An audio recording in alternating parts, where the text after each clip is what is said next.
Back here, you're watching Your Story on Heritage Day, and we're in conversation now with Dr. Mathole Motshekga, who before, a little bit earlier on, was talking to us about the significance of September month and what former President Nelson Mandela had in mind in 1995 when this holiday was promulgated.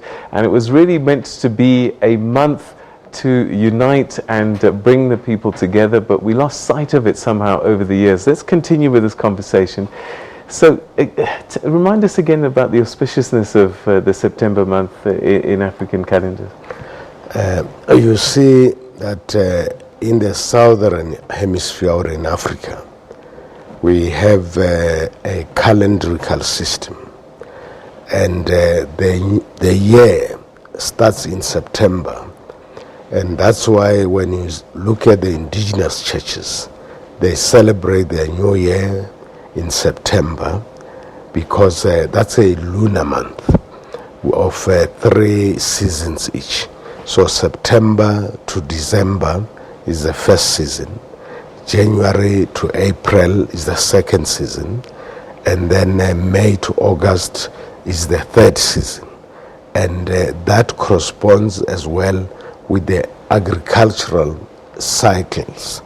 Now, unfortunately, we have adopted the Western calendar, and as a result, we are not able to understand ourselves, our spiritual and cultural heritage.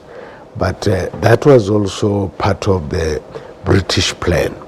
A certain Macaulay told the British Parliament in 1835 that, he walked from Cape Town to Cairo. He didn't meet a thief or a beggar, and said that these people have a high morality and integrity. And if you want to conquer and rule them, the first thing, destroy their spiritual and cultural heritage and make them believe that everything that is British is the best. Now we have embraced the Western culture and neglected our culture, and as a result, for us, the new year is in January, and there's nothing new in January. And then our people would worship, whether they were in Mozambique, Zimbabwe, Botswana, would worship a Queen of Heaven, different names but the same. They would say that a week has 3 weeks of 10 days each. A month would have 30 days, and that was common throughout the sub-regions. So the people were even united spiritually, culturally. All right, so perhaps, we don't have time. In conclusion, how do we reset this? How do we press the reset button? Because you've got young people who are saying, hang on, modernity, globalization, one humanity, and yet we're seeing images of taking us back to the past. How do we go forward with this past in a world that is becoming one? We need cultural, social, and economic integration, especially of Africa south of the Sahara, because spiritually, culturally, the people of Southern Africa believe in the same thing, the same system. But what happens now, we have reduced our cultures to entertainment. We dance to entertain the foreigners. If you can see what's happening now, we're just dancers.